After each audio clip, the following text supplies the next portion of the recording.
जाओगे। हम पाकिस्तान का किस्मत तब्दील करेंगे, आज ये पाकिस्तान और अवाम एक थे, एक हैं और एक रहेंगे। जी अस्सलाम वालेकुम। प्रोग्राम में आज सबसे पहले इस मुद्दे पे बात करेंगे कि सुप्रीम कोर्ट में 27वीं तरमीम के बाद एक बड़ा सुनामी आ गया है, एक बड़ा तूफान आ गया है। सीनियर प्यूनेट जज जस्टिस मंसूर अली शाह साहब और एक और सीनियर जज जस्टिस अतर मिनल्ला ने इस्तीफे दे दिए हैं और अपने इस्तीफों में उन्होंने 27वीं तरमीम के हवाले से एक चार्जशीट आयद की है। इससे पहले यही दोनों जज साहिबान और इनके अलावा एक और मौजूद जज जस्टिस सलाहुद्दीन पंवर ये खतूत लिख चुके हैं चीफ जस्टिस ऑफ पाकिस्तान को 27वीं तरमीम की मुखालिफत में, और कल इसी वजह से CJP ने एक फुल कोर्ट इजलास सुप्रीम कोर्ट में तलब कर रखा है। लेकिन अब आज की डेवलपमेंट के बाद, दो सुप्रीम कोर्ट के सीनियर इस्तीफों के बाद सूरत हाल क्या होगी, प्रोग्राम में आज इसी हवाले से डिबेट करेंगे। मेरे साथ मौजूद हैं सेंटर हामिद खान साहब और दीगर मेहमानान भी, लेकिन पहले जरा गुफ्तगू सेंटर हामिद खान साहब से। अस्सलाम वालेकुम सेंटर हामिद खान साहब, किस तरह देखते हैं आप इस डेवलपमेंट को? सुप्रीम कोर्ट में जो एक ये सुनामी, एक बड़ा तूफान आया है, जस्टिस मंसूर अली शाह साहब का, जस्टिस अतर मिनल्ला साहब का इस्तीफा, क्या मजीद इस्तीफे भी आप देखते हैं? और कल जो कि CJP ने फुल कोर्ट बुला रखा है, उससे पहले ये इस्तीफे आना, आज रात को आईनी अदालत के जजेस हलफ ले रहे हैं, कल फुल कोर्ट होगा, क्या देख रहे हैं आप होता हुआ? देखिए, कोई भी बाज़मीर जज इस वक्त सुप्रीम कोर्ट का जज नहीं हो सकता, क्योंकि वो सुप्रीम कोर्ट ही नहीं रही है। वो तो एक मातहत अदालत बना दी है, कॉन्स्टिट्यूशन कोर्ट जिसको कहते हैं, वो हम तो उसको भी नहीं आईनी अदालत मानते। वो तो एक इस वक्त की मिलिट्री एस्टेब्लिशमेंट के तहत एक अदालत है जो उनके हुक्म मानेगी, जिसको अपॉइंट करेंगे और वो जो भी फैसला पहले से बताएंगे वो लेगी। लिहाजा वो भी कोई अदालत नहीं है और सुप्रीम कोर्ट भी बतौर अदालत के खत्म कर दी गई है। और बिल्कुल सही किया इन दोनों जजेस ने।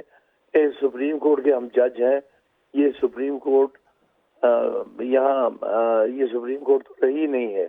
आप कल के बाद क्या होता हुआ देख रहे हैं, और खासतौर पे पाकिस्तान तहरीक इंसाफ, आप बतौर PTI के रहनुमा और बतौर आप एक सीनियर कानूनदान भी, क्या इन जजेस के साथ खड़े हैं और कल के बाद क्या होता हुआ देख रहे हैं आप? हम बिल्कुल उनके साथ खड़े हैं।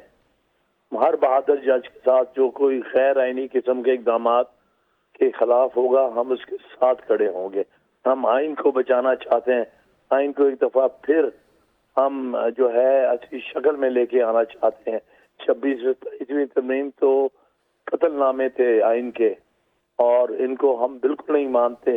ये कौम पर एक बहुत बड़ा हमला था जो किया गया।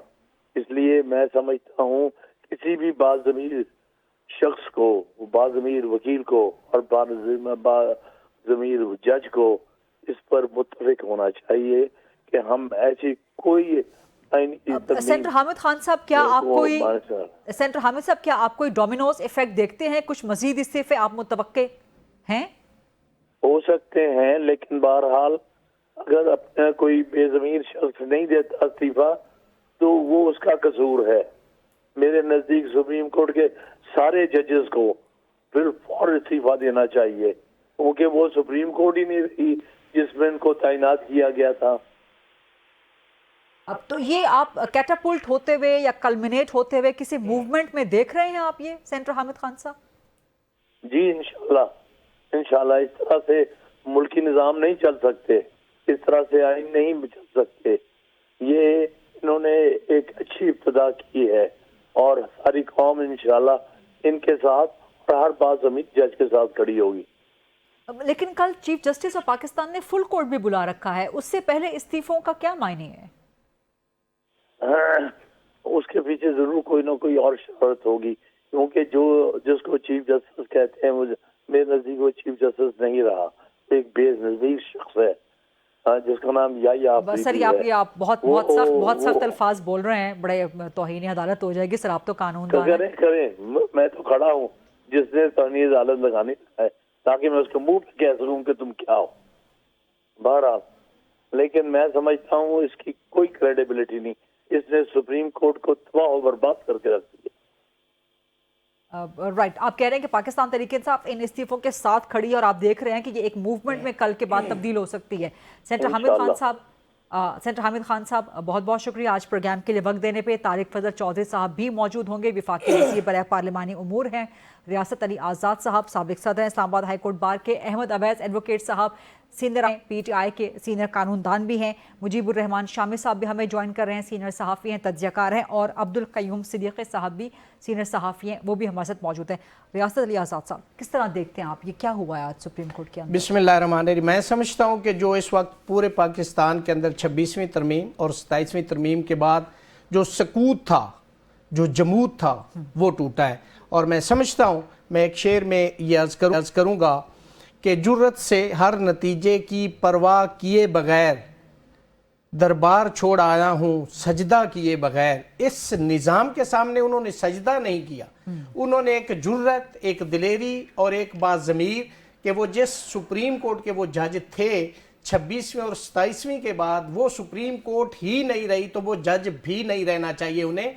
इसलिए उन्होंने देखें, वो इस सिस्टम के अगेंस्ट वो खड़े थे, वो इस पे बात करते रहे। उन्होंने मुतअद्दिद खतूत लिखे, उन्होंने कहा कि 26वीं तरमीम गलत हुई है, जुडिशल स्ट्रक्चर बर्बाद हुआ है, सेपरेशन ऑफ पावर की जो थ्योरी थी वो खत्म होगी, जो इंडिपेंडेंस ऑफ जुडिशरी थी, आर्टिकल 175 सब आर्टिकल 3 जिसको अदलिया को इंतजामिया से अलग करना था, वो खत्म होगी। तो अपॉइंटमेंट ऑफ जजेस एग्जीक्यूटिव का, तो उस सिस्टम के खिलाफ वो अपने सिस्टम के अंदर, आइन और कानून के अंदर रहते हुए वो लड़ते रहे। लेकिन at the end of the story उन्होंने ये मुनासिब समझा कि हम इसका मजीद हिस्सा नहीं रह सकते। To play the devil's advocate, क्योंकि तारिक फजल चौधरी साहब ने भी आना है और उसके अलावा दीगर लोग भी हैं। एक आपका व्यू पॉइंट है, इसके अलावा दूसरा व्यू पॉइंट है कि तरमीम करना तो पार्लियामान का हक है।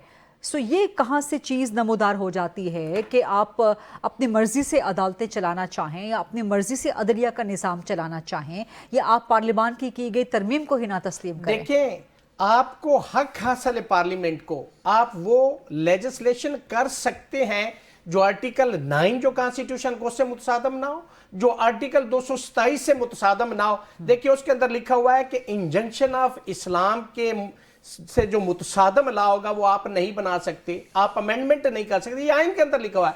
आपने जो इस्तिस्ना फॉर लाइफ दिया है, क्या वो इंजंक्शन ऑफ इस्लाम के खिलाफ नहीं है? तो ये लेजिस्लेशन सस्टेनेबल है। तो जब ऐसी लेजिस्लेशन होगी, जब अदलिया का स्ट्रक्चर कोलैप्स करेगा, जब उसकी इंडिपेंडेंस ऑफ जुडिशरी खत्म हो जाएगी, जब पूरी अदलिया को मैनेज और मनूवर कर लिया जाएगा, जब सुप्रीम कोर्ट ऑफ पाकिस्तान को कॉन्स्टिट्यूशन की जो कोर्ट होगी उसके सबॉर्डिनेट कर देंगे, जब आर्टिकल 189 के तहत आप उस कॉन्स्टिट्यूशन कोर्ट की जजमेंट को कहेंगे कि तमाम कोर्ट्स पे बाइंडिंग होगी, तो सुप्रीम कोर्ट उसकी सबॉर्डिनेट हो जाएगी। That is the constitutional court ना। ऑफ कोर्स, आप आइन को सुप्रीम कोर्ट ऑफ पाकिस्तान, आइन को सुप्रीम मानते हैं, सुप्रीम कोर्ट ऑफ पाकिस्तान। खरीदा लेकिन क्या आईनी केसेस कितने? 187। ठीक। सुप्रीम कोर्ट में कितने केसेस पेंडिंग है? 60,000। इस्लामाबाद हाई कोर्ट में कितने? 16,000। डिस्ट्रिक्ट कोर्ट्स जो सबॉर्डिनेट कोर्ट्स है उसके अंदर कितने? 30 लाख केसेस। आपने 187 केसेस के लिए पूरा जुडिशियल स्ट्रक्चर बदल दिया है, सिर्फ इसलिए कि आपने सुप्रीम कोर्ट को मैनेज और मनूवर करना था। That's why we are against 26वीं एंड 27वीं तरमीम। इस पे देखते हैं कल चीफ जस्टिस साहब क्या करते हैं फुल कोर्ट के इजलास में। इस पे तारिक फजल साहब से जवाब लेते हैं। तारिक फजल साहब को लाइन में लाइए जी। अहमद अवैस एडवोकेट साहब से आपने सुन लिया सेनेटर हामिद खान साहब की गुफ्तगू, वो तो बड़ी सख्त गुफ्तगू फरमा रहे थे, कहीं तौहीन अदालत का शिकार ना हो जाए प्रोग्राम में जो बात उन्होंने की है, लेकिन उनका व्यू पॉइंट था। बहरहाल आप क्या कहते हैं, पाकिस्तान तहरीक इंसाफ क्या कहती है इन जजेस के इस्तीफों के बाद? कल के बाद आप पाकिस्तान के अदालती निजाम में क्या होता देख रहे हैं? देखिए, जो सूरत हाल है, बल्कि हामिद खान साहब ने मेरे ख्याल में बड़ी सॉफ्ट ज़बान इस्तेमाल की है। जो कुछ ये हो गया है, ये एक शब खून है जो पाकिस्तान के अदालत के ऊपर और पाकिस्तान के ऊपर मारा गया है। मैं आपको एक बात बता दूं कि ये जहन में रखिए कि पाकिस्तान का बनना जो है ये रेप्लिका की शक्ल में है स्टेट ऑफ मदीना का, इसलिए कि rule of law and supremacy, कानून की बालादस्ती और इक्वलिटी बिफोर लॉ, ये बुनियाद थी स्टेट ऑफ मदीना की उस जमाने में जब सारी दुनिया में बादशाह थी 1500 साल पहले, और ये रेप्लिका उसका बना। अब पाकिस्तान की अगर आइडियोलॉजिकल स्टेटमेंट से ये निकाल दें, आप माइनस कर दें, तो फिर इसका मतलब ये है कि आप डिस्पोटिक रूल की तरफ आ रहे हैं। और आ गए हैं। और जब आप डेस्पोटिक रूल की तरफ आ गए हैं तो इसका मतलब है कि पाकिस्तान की एग्जिस्टेंस जो आइडियोलॉजिकल बेस था उसको आपने नेगेट कर दिया और वो बुनियाद जो है उसको खत्म कर दिया। और मेरे नजदीक, मैं तो इस बात पे मेरी कन्विक्शन है कि पाकिस्तान की जब तक आइडियोलॉजिकल बेस मौजूद है, पाकिस्तान इनविंसिबल है सारी दुनिया में, कोई इसको फतह नहीं कर सकता। लेकिन अगर पाकिस्तान की आइडियोलॉजिकल बेस को खत्म कर दें तो पाकिस्तान बगैर जंग के हारा जाएगा। ये बड़ी आप भी अहमद अवैस साहब बड़ी एक्सट्रीम बात कर रहे हैं। अहमद अवैस साहब आप भी बड़ी एक्सट्रीम बात कर रहे हैं। ये 27वीं तरमीम के तहत पाकिस्तान की नजरियाती बेस खुदा न खास्ता कैसे खत्म हो जाती है, जरा बता दें, समझा दें। ये real conspiracy against the state of Pakistan, मैं आपको बर्मला कह रहा हूँ। हाँ। और इसमें मिलिट्री एस्टेब्लिशमेंट और ये गवर्नमेंट शामिल है। जो कुछ ये हरकत की गई है, जब निजाम अदल खत्म हो गया तो उसके बाद क्या रह गया बाकी? आप सोचिए तो सही। उसके बाद तो सिर्फ डेस्पोटिक रूल है, overriding of executive over judiciary. हाँ। लेकिन पहले उनको जलील किया, इनको चीफ जस्टिस पाकिस्तान मौजूद हैं, दीगर मौजूद जजेस यहाँ पर मौजूद हैं, हाई कोर्ट के जज साहिबान मौजूद हैं, लोअर जुडिशरी के कई जज साहिबान मौजूद हैं। वो तो ऐसा नहीं समझते, तो एक बहुत बड़ी तादाद है। सब समझते हैं, सब समझते हैं। तो आप एक स्वीपिंग स्टेटमेंट सर, ये तो आप एक स्वीपिंग स्टेटमेंट दे रहे हैं। अपने अपने हालात से लोग मजबूर बैठे हैं। अब वो मजबूरी हो सकती है किसी वक्त भी खत्म हो जाए। ठीक। सब जज साहिबान ये समझते हैं कि अब वो जुडिशरी का वो निजाम खत्म कर दिया गया। जब आपने 5 जजेस का लिखा हुआ खत जो था, जब उनके घरों के अंदर, उनके बेडरूम के अंदर कैमरे लगाए गए थे और कोई इंटेलिजेंस डिपार्टमेंट के ऑफिसर्स के खिलाफ कोई कार्रवाई नहीं की गई, बल्कि उन जज साहबान को तस्लील किया गया, उस वक्त ही ये मामला साबित आ गया था कि क्या होने वाला है इस मुल्क के अंदर, और वो हो गया आपके सामने। ऐसा लगता है कि somebody has become too ambitious। जिस तरीके से आर्मी एक्ट के अंदर भी जो तब्दीलियां की गई हैं और जो अमेंडमेंट जिस किस्म की सामने आई हैं, और उसके बाद ये अमेंडमेंट जो सामने आई है, अब ये इसको अगर कहें कि ये जमहूरी मुल्क है, यहाँ रूल ऑफ लॉ है, तो सवाल ही पैदा नहीं होता। ना ये जमहूरी मुल्क रहा, ना रूल ऑफ लॉ रहा, ये एक डेस्पोटिक रूल है अब यहाँ पर। तो कल के बाद आप क्या होता हुआ देख रहे हैं? आप समझते हैं कि कोई मूवमेंट स्टार्ट हो सकती है? बल्कि अहमद वैसे मैं आपकी तरफ आती हूँ, जरा मैं आप ये सवाल लेके वापस अच्छा, एक मूवमेंट आप स्टार्ट होते हुए देखते हैं। अब्दुल कयूम सिद्दीकी साहब सीनियर सहाफ़ी हैं, तज्ज़ियाकार मुझे ज्वाइन कर चुके हैं। अब्दुल कयूम सिद्दीकी साहब, इस वक्त तो जितने लोगों से हमारी बात हुई है, they are anti 27th amendment और बड़े स्ट्रॉन्ग उनके व्यू पॉइंट्स हैं। What's your view point as a neutral journalist? आप क्या समझते हैं जो 2 जज साहिबान के इस्तीफे, एक सीनियर प्यूनर जज हैं, दैट्स नो स्मॉल थिंग। देखिए, बात तो ये है कि जज साहिबान जब आईनी तरमीम 26 में हुई थी तो तब तो उन्होंने इस्तीफ़ा नहीं दिया था, तब भी यही तकरीबन सेटअप था ना। ये सब एक अलहदा वो हो गई है और फिर दूसरी वो हो गई है।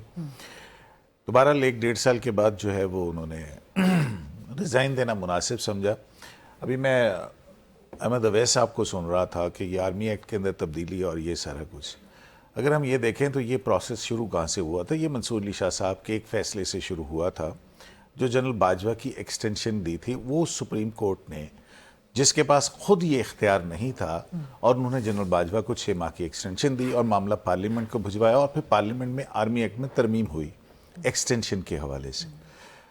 तो पहली बात तो ये है कि जो आपका निज़ाम इंसराम है, जो आइन है, वो यही कहता है, ट्राइकॉटमी ऑफ पावर की बात करता है। पार्लियामेंट का इख्तियार है, वो इसमें आइन में तरमीम कर सकती है। अदलिया का इख्तियार तशरीह करना है और एग्जीक्यूटिव का अपने मामलात को चलाना है, देखना है। तो मुकन्ना का ये इख्तियार मैं तो नहीं छीन सकता। तो मैं तो ये समझता हूँ कि ये 2 जज साहिबान जो हैं, मैं और आप, जो हम सब जमहूरियत और पार्लियामेंट की बालादस्ती की बात करते हैं, जब पार्लियामेंट ने एक फैसला किया है तो उन्होंने पार्लियामेंट का फैसला मानने से इनकार किया। पार्लियामेंट के इख्तियार की नहीं हो रही है।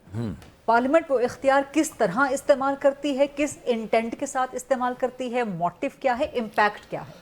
अच्छा, अब इसमें देखें गरीदा, इसमें और यही चीजें चार्जशीट लगाई है दोनों जज साहिबान ने अपने इस्तीफों में।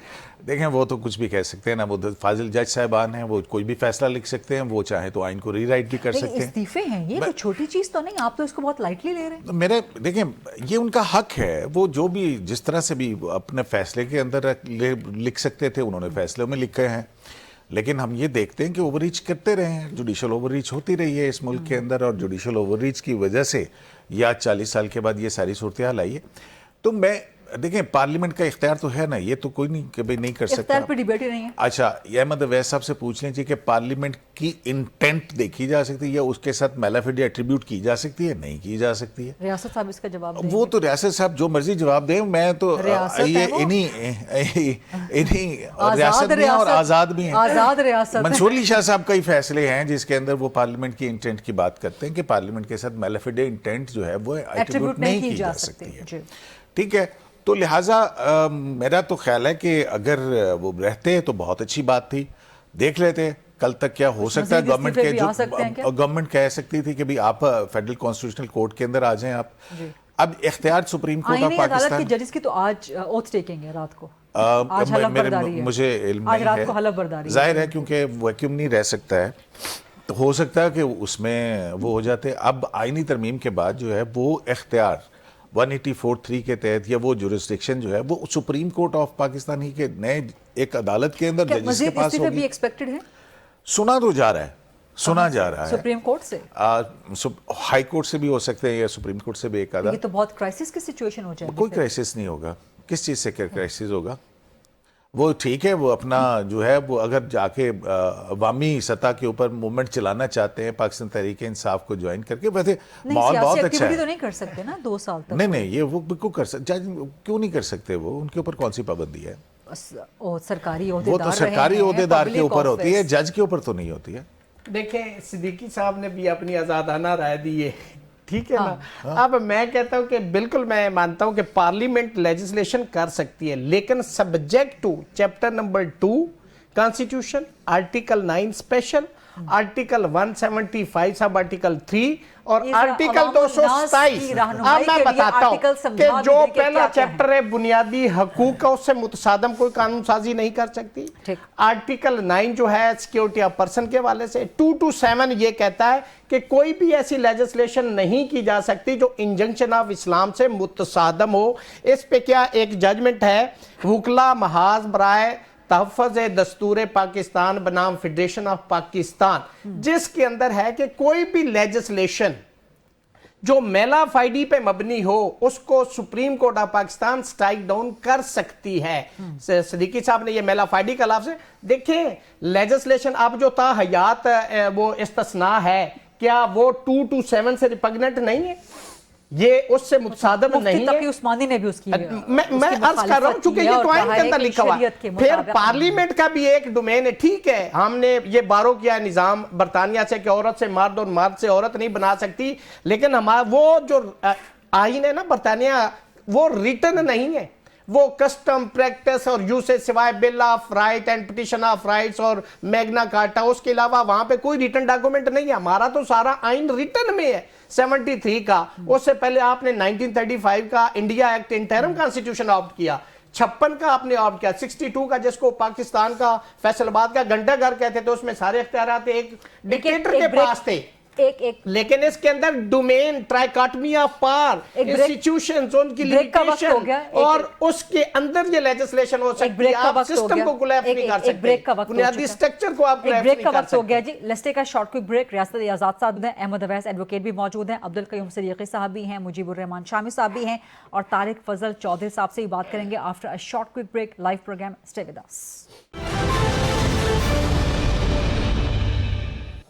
Welcome back after the break. हमारे साथ मौजूद हैं अहमद अवैस एडवोकेट साहब, रियासत अली आज़ाद साहब, अब्दुल कयूम सदीकी साहब, मुजीबुर रहमान शामी साहब और डॉक्टर तारिक फजल चौधरी विफाकी वज़ीर हैं, या तो वो या फिर विफाकी वज़ीर मुमलिकत हुज़ैफ़र रहमान साहब हमें ज्वाइन करेंगे। आज ओथ टेकिंग है रियासत अली आज़ाद साहब, आज रात को विफाकी आईनी अदालत के जजेस की। देखिए गरीदा, आप बता रही हैं मैंने पाकिस्तान की जुडिशल हिस्ट्री के अंदर रात को कोई ओथ नहीं देखा।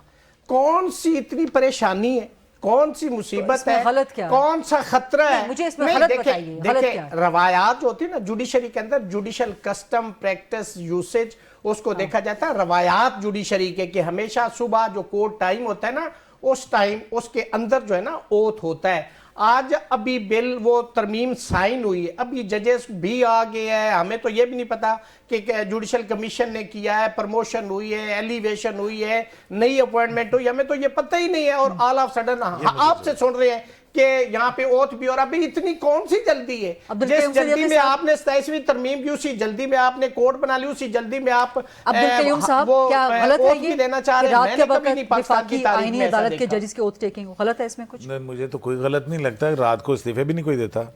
ये कहाँ लिखा है? ये कहाँ लिखा है? ये कहाँ लिखा है कि रात अब को आप अलग ये हो ना सकता कह दें कि उसका सूट इस कलर का हो, शर्ट ऐसा हो, टाई ऐसी हो, और सुबह नाश्ता उसने ये किया हो, फिर ये होगा। उनका जवाब तो देने दें। मतलब जहाँ अगर ये नहीं लिखा हुआ कि इस्तीफा किस वक्त दे सकते तो हल भी किसी वक्त दे मैंने सकते तो हैं। आपको बता फर्ज दिया करें कि कि रात रवायात है जुडिशरी की, ओहो, कस्टम है भाई कोर्ट मेरे- का। उनका जवाब आने बात तो सुन लेना यासिर साहब, आप शब खून तो रात को मारा जा सकता है ना जी। अब रात को बताइए। अगर रात को चीफ शब जस्टिस खून, शब खून, रात में खून। रात को जो है वो चीफ जस्टिस पाकिस्तान इस्तीफा दे दे तो फिर क्या होगा? क्या खाली रह सकता हो तो ऑफिस? फौरन होगा ना।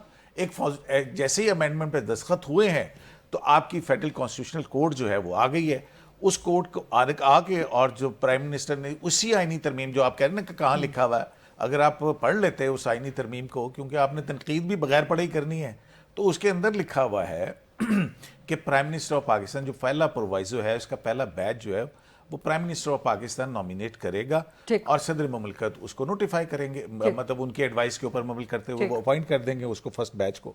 यहाँ इस पता लग गया ना कि सारी जो ओवर राइडिंग ऑफ एग्जीक्यूटिव है, यहाँ बात क्लियर हो गई। एक नई अदालत है ना जी, और उसमें पहली बात यह है कि सुप्रीम कोर्ट जो एग्जिस्टिंग सुप्रीम कोर्ट है उसी के जज को बनाएंगे आप, ठीक है ना? अब बताएं कि ये सारे सुप्रीम कोर्ट के जज जो हैं वो कब लगे थे और किसने लगाए थे? ये बंदयाल साहब के दौर से लेकर अब तक जो है ना साकिब निसार के दौर से लगे 26वीं आईनी तरमीम से पहले के जज साहिबान हैं। ये सारे वो हैं जब आईने पाकिस्तान 1973 इनके आइन के मुताबिक जो है वो था, और वो तमाम के तमाम इस वक्त मौजूद हैं। अब्दुल कयूम साहब, मैं एतराज आपकी तरफ दोबारा एतराज मैं आप दोनों की तरफ आती हूं। पहली एक अदालत का पहला बैच लगाना है, उसके बाद चीफ डॉक्टर तारिक फजल चौधरी साहब वफाकी वजीर बराए पार्लियामेंट सर, मुझे तारिक साहब से सवाल करने दें। हुज़ैफर रहमान साहब भी मौजूद हैं। डॉक्टर तारिक फजल चौधरी साहब, सर मुझे सवाल, रियासत साहब एक मिनट जरा, ये कह रहे कि उन्होंने इस्तीफा दिया है, एक मिनट और इस्तीफा तो जहाँ पे हुआ नहीं, ये नहीं, एक मिनट जरा मैं मिनिस्टर साहब से सवाल तो कर लूं ना। उनकी हुकूमत है, उनकी हुकूमत के लिए ये एक पसूड़ी पड़ गई है। अस्सलाम वालेकुम डॉक्टर तारिक फजल चौधरी साहब। जी वालेकुम सलाम सर, शुक्रिया एक तो वक्त देने के लिए। बड़ी हीटेड डिबेट है। आप असेंबली से, सेनेट से आज तरमीम पर तरमीम पास करवाई जा रहे थे, वहां पे 2 सीनियर जजेस ने इस्तीफा दे दिया है, सुप्रीम कोर्ट के सीनियर प्यूने जज और उसके बाद एक और सीनियर जज, और मजीद इस्तीफे मुतवक्के हैं। तो आपकी 27वीं तरमीम के रिजल्ट्स आना शुरू हो गए हैं सर? जी बहुत शुक्रिया आपका रिदा, अपने प्रोग्राम में मुझे दावत दी। देखिए, गुजारिश ये है कि हमने सुप्रीम कोर्ट ऑफ पाकिस्तान की जो अभी कॉन्स्टिट्यूशनल अमेंडमेंट्स हुई हैं उसमें कोई ऐसा नया काम नहीं किया कि जो इससे पहले जो हमारी 26वीं तरमीम हुई थी उससे कोई इख्तलाफी हो। वो इसलिए कि कॉन्स्टिट्यूशनल बेंच मौजूद था, काम कर रहा था और आईनी जो केसेस थे वो सुन रहा था। और उसके बाद जो जितना अरसा ये जब से 26वीं तरमीम हुई है, जब कॉन्स्टिट्यूशनल केसेस कॉन्स्टिट्यूशनल बेंच में गए हैं तो उसके बाद सुप्रीम कोर्ट को इंडिपेंडेंटली काम करने का मौका मिला है, और अल्लाह के फजल से जो केसेस वहां पे सुने गए और जिनके फैसले हुए, अवाम को रिलीफ ज्यादा मिली है। ये रिकॉर्ड पे चीजें हैं। अब अगर कॉन्स्टिट्यूशनल बेंच को हम कॉन्स्टिट्यूशनल कोर्ट बना रहे हैं ताकि आइन की उसको प्रोटेक्शन हो जाए, और वो जज जो दोनों जगह बैठते हैं, कॉन्स्टिट्यूशनल बेंच में भी बैठते हैं और सुप्रीम कोर्ट के बेंच में भी बैठते हैं, दोनों काम कर रहे हैं, उसे अलग अलग कर दें, दोनों के अपने चीफ जस्टिस हों। लेकिन ये रियासत आजाद साहब मौजूद हैं, ये कह रहे थे कि जी जो अभी चीफ जस्टिस ऑफ पाकिस्तान है, he will remain as chief justice of Pakistan. Constitutional cases constitutional court में जाएंगे। इससे कौन सा जो है वो सुप्रीम कोर्ट पे जनाब जो ऑनरेबल जज ने बातें लिखी हैं, मैंने को टीवी पे देखी हैं, कोई हमला हो गया या खुदा ना खास सुप्रीम कोर्ट के टुकड़े हो गए। मैं समझता हूँ कि इससे जो जस्टिस है उसकी जो इंसाफ है उसकी डिस्पेंसेशन में आसानी होगी, और वो लोग जिनके केसेस टीवी पे सिर्फ इसलिए नहीं चलते कि वहां उनमें टिकर नहीं बनते, वो जनाब मोहम्मद बूटा फलाना मियाँ वाली से, कोई खुशदार से, कोई लइये से, उनके केसेस का पता ही कोई नहीं है। अब उनके केसेस सुप्रीम कोर्ट इंशाल्लाह ताला तेजी से सुनेगी। और जो कॉन्स्टिट्यूशनल केसेस होते हैं जिनके टिकट्स बनते हैं, जो हमेशा ज्यादा टाइम उनको दिया जाता था, 50% यानी कि डॉक्टर साहब बेंच देखेगा। सर जस्टिस मंसूर साहब और जस्टिस अतर साहब के इस्तीफों से हुकूमत को कोई फर्क नहीं पड़ता? देखिए, ये उनकी अपनी स्वाबदीद है, वो हमारे लिए इंतहाई काबिल एहतराम है। उनकी डिग्निटी, उनका जो कंडक्ट रहा है, हम उसके बड़े ही मुतरफ हैं। लेकिन अगर वो अपने किसी इख्तलाफ की वजह से काम नहीं जारी रखना चाहते तो यकीनन बसद एहतराम उन्हें मजबूर तो कोई भी नहीं कर सकता। लेकिन और अगर मजीद इस्तीफे आते हैं सुप्रीम कोर्ट से या हाई कोर्ट्स वगैरह से, फिर क्या करेंगे आप? मेरा नहीं ख्याल कि मजीद कोई ऐसा इस्तीफा आ रहा है। टू माई नॉलेज, जाहिर है हम सारा दिन लॉ मिनिस्टर, अटॉर्नी जनरल और हमारे जो पार्लिमान का काम है वो एक ट्रायंगल है जो जिसके गिर्द ये सारी चीजें घूमती हैं। मेरी वजारत इंसाफ और अटॉर्नी जनरल के ऑफिस, तो उसमें कोई ऐसी खबर नहीं है कि मजीद कोई इस्तीफा आ रहा है। ये जो मालूमात मेरे पास है मैं आपसे शेयर कर रहा हूँ। ठीक, आईनी अदालत के जजेस की ओथ टेकिंग आज रात को ही है? अब मेरा ख्याल है कल होगी। अच्छा, खबरें तो ऐसी आ रही हैं कि आज रात को ही हो रही है। देखिए, मैं अब प्रिसाइजली तो नहीं आपको बता सकता, लेकिन मेरी जो मालूमात हैं उसके मुताबिक कल है। और अगर आज रात को ही हो जाती है ओथ टेकिंग तो कोई इसमें गलत तो नहीं है, मुज़ायका तो नहीं है इसमें? कुछ मुज़ायका तो कोई नहीं है। देखिए, जिस चीज में आपको जब आइन में अमेंडमेंट हो जाती है तो फिर परसिस्टेंट जो क्लॉजेस होती हैं, जो आइन के अंदर मौजूद होती हैं, जाहिर है वही वैलिड होती हैं। और उसके आगे जब आप इसमें जो अभी आज कैबिनेट ने अमेंडमेंट्स की हैं, वो आगे उसमें जो हमारा रूल्स ऑफ प्रोसीजर्स वगैरह हैं उसमें अमेंडमेंट्स हो गई हैं। तो वो आप मतलब इस वक्त होना कोई गैर कानूनी या गैर आईनी नहीं है। इसका सादा सा जवाब ये है, इसमें कोई मुज़ायका नहीं है। ठीक है।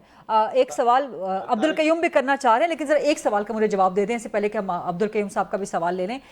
CDF का नोटिफिकेशन हो गया है या कब तक होना मुतवक्के है?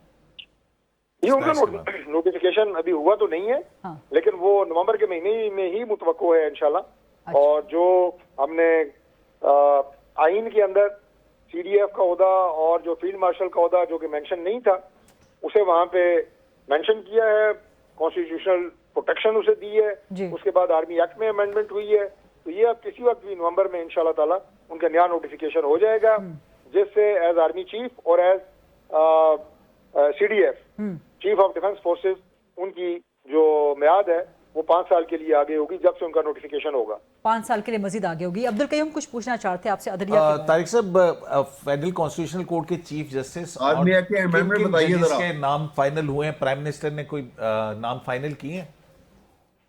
देखिए, मैं समझता हूँ कि चूंकि जो मैंने अभी एक ट्रायंगल का जिक्र किया था, उसमें दो जो हमारे मोस्ट कंसर्न मिनिस्टर्स हैं वो अटॉर्नी जनरल हैं और लॉ मिनिस्टर है।